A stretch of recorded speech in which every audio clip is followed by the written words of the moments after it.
Hey guys, Skip here. I believe as I left off, the ESC had blown on this, and I did, actually I have to apologize, this thing's been repaired since Tuesday night, no, Wednesday. The ESC that I got back from them, they were nice enough to cop me one, because I told them about this thing here and, you know, how I hooked it up and the fact that it all works with a servo tester and, you know, the receiver and everything still worked when I charged it up.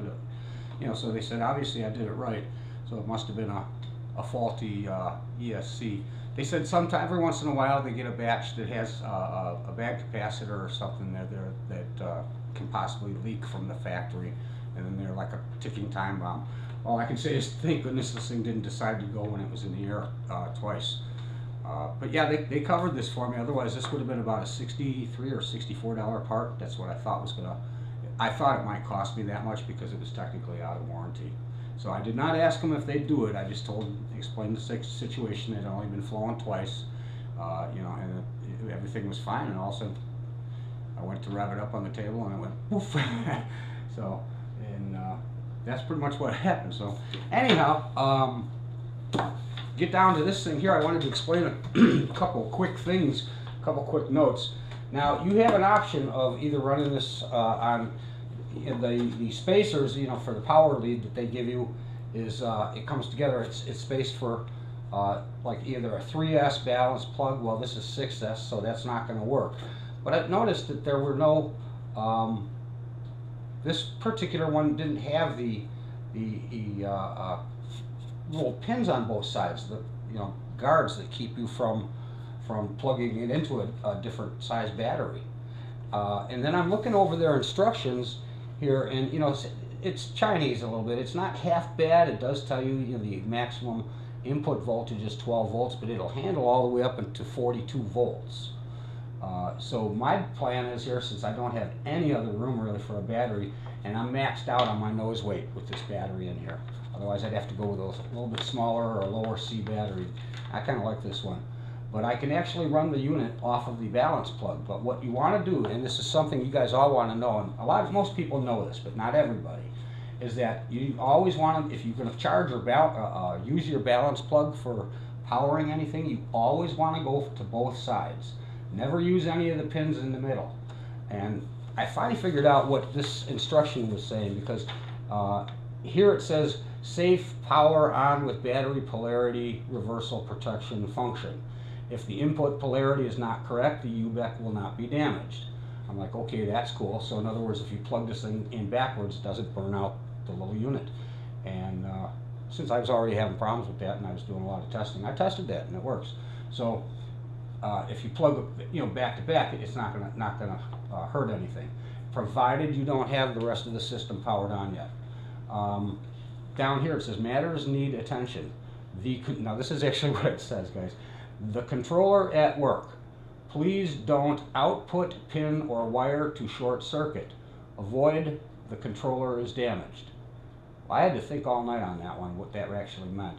And I believe what that actually means is if you're going to be using the balance connector, this should have had some guards on it, you know, to keep people from possibly plugging it in, say like this. Because if you do like this, you're actually getting some alternating current between these pins. Remember, you know, they're using cells as step-up voltages. So there's going to be a positive and a minus. If you're going in the middle, you're going to screw up, and that will burn out an ESC.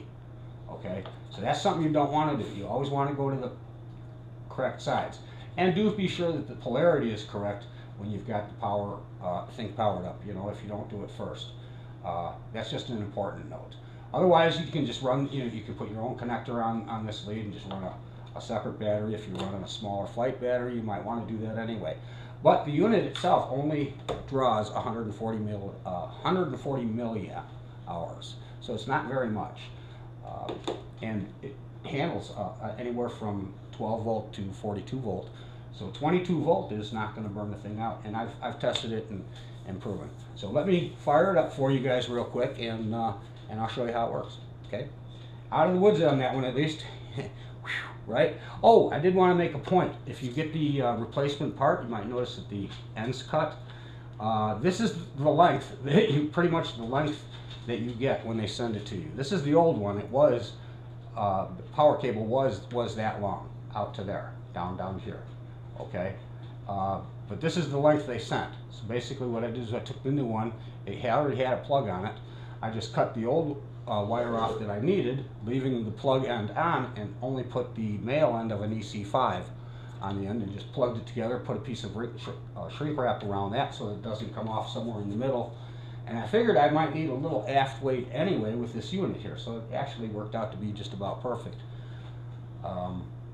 So I wanted to point that out. The replacement parts are, they've got another number with a 400, which 400 millimeter, which would give it the length that it needed. And this is the only ones that they've got for replacement. And so if you get a bad ESC like I did or something like that, they're going to send you a short one. So don't throw out the old one. You're going to need to use that cable. All right, let me fire this up for you guys real quick. Hold tight, and I'll turn it around and show you the pipes. Okay, guys, we've got the pin. We've got it pinned out here, like that. See, I cut that thing in half so I could go across that gap. Don't forget, you cannot use this. Don't ever use the center pins. You won't like what happens. I learned that a long time ago. I thought, oh, you could just go, well, let's see, every cell is a step down. I could just go 3 of them, and I'd have, or 4 of them after the first, and I would have a 12 volt. And I tried that a long time ago when I was building something else, and it didn't work that way. So I already kind of knew that. But some people don't. And for those of you that don't, that's what I'm here for. Look, do its dance. Receiver 5.4 volts.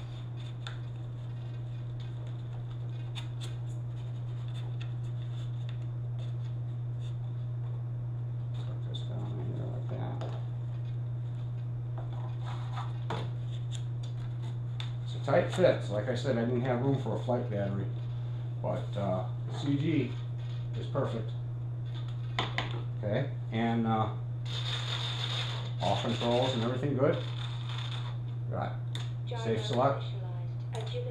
All that stuff. And it works. So let me turn it around so you get a look at her. Let's take the nose off here real quick so I can prop it up against the table over there. Right there ought to do pretty good. Let's see if we get a good view. Yep. And we won't blow the camera away, okay? So.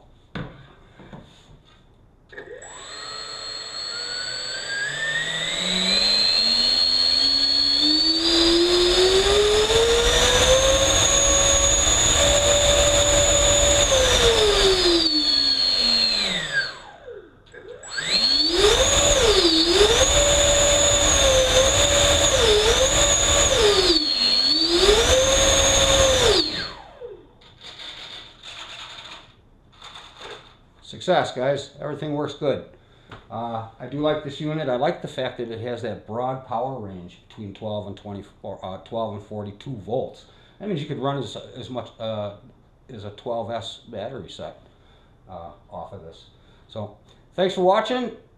Thing works great. For those of you curious if it really fried the thing or not, or if I did it or something else, or if it was a bad unit. But I'm really kind of impressed with it, to tell you the truth. I like the different colors. I think the colors definitely set off the plane. They got the red, white, or red, orange, and blue, but it's all there. This is Skip signing out. Thanks for watching. Oh, we got a unboxing coming up. I got the RC Geeks Centerfire Afterburner. Going to be opening that up shortly. Take a look at it, do a quick demo. And then that's going to be going into the F-22 Raptor 8S that I've got from Freewing. Ciao.